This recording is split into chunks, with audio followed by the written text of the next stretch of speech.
Queen Califia is said to be a fictional character and the namesake of California.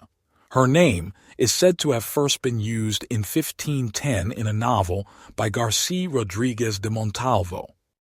Queen Califia is a pagan warrior queen who ruled over an island of black women.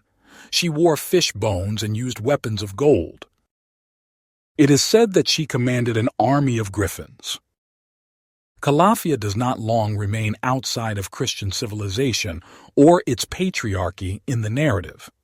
She and her female troops, hungry for glory, join a Muslim army besieging Constantinople, which, in a bit of wishful alt history, is still in Christian hands in reality. The city had fallen to the Turks in 1453. The myth of Califia has been used to reinforce border making in the New World. She has been depicted as the spirit of California, symbolizing an untamed and bountiful land before European settlement. She has been the subject of modern-day sculpture, paintings, stories, and films.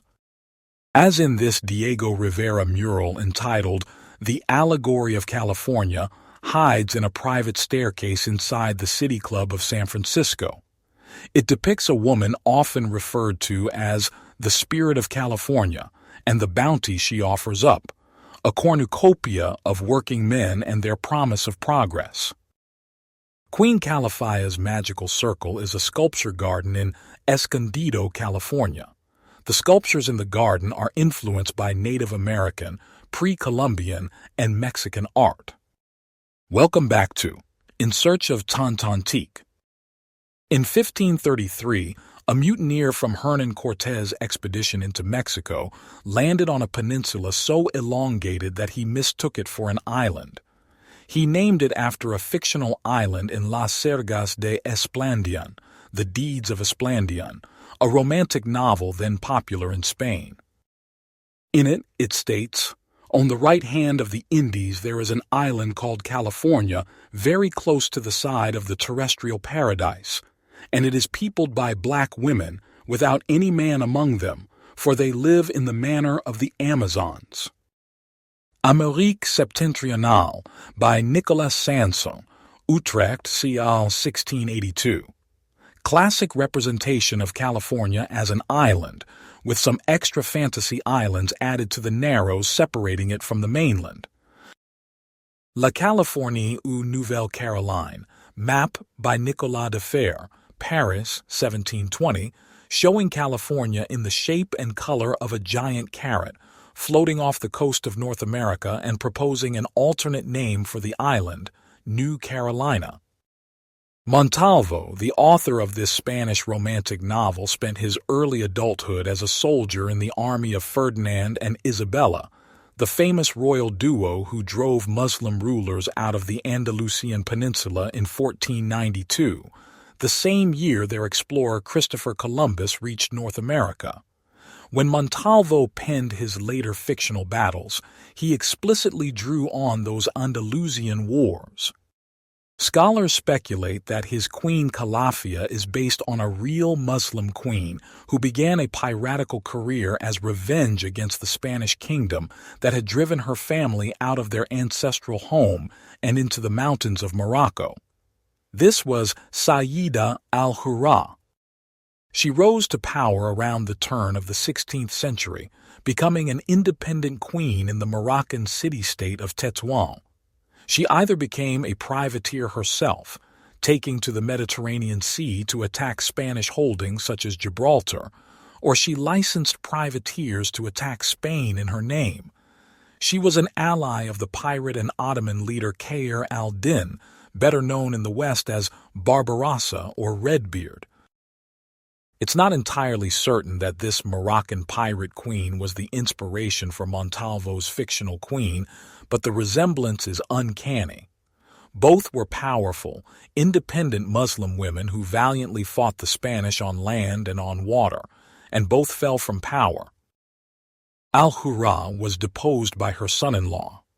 In Montalvo's story, Queen Califia is captured by the Spanish. She's Christianized, married off, and tamed.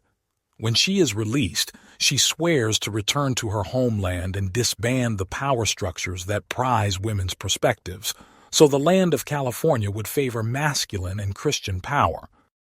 The tale of Spanish victory was a sensation in Spain.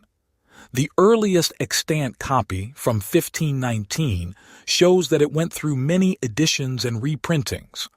When Spanish conquistador Hernán Cortés took his final expedition in 1536 and saw the western coast of North America, he called it California, borrowing the name from Montalvo's romance. Early modern era, female warriors like Calafia were usually associated with a negative vision of disrule or monstrosity, or what happens outside of civilization. But is this where California truly stems from? By some Spanish soldier-turned-author, or is there more to this story? Cortés is said to have left for the Americas in 1504, 6 years before The Deeds of Esplandian was written. But this is not the first time.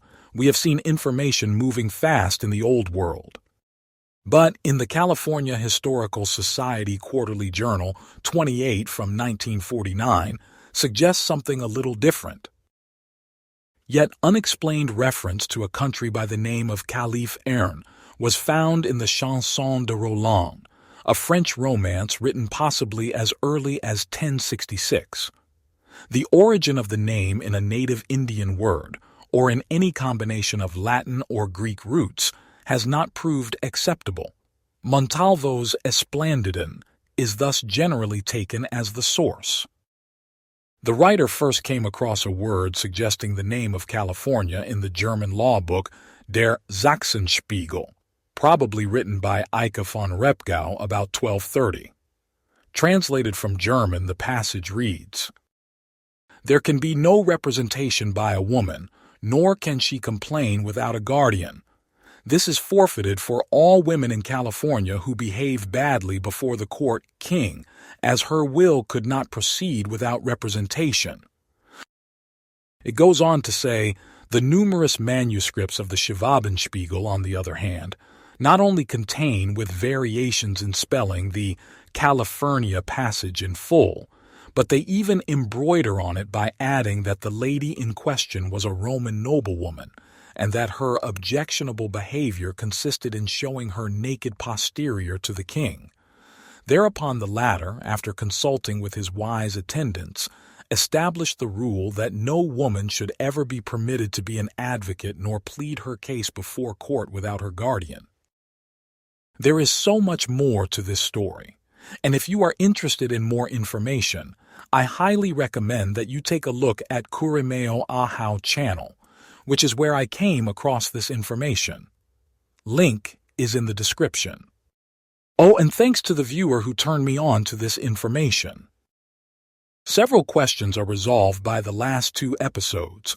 The first major answer is that the Old World was aware of the New World and its people long before what we are told. And I think what we are revealing is potentially an attempt to take over the world through Christianity.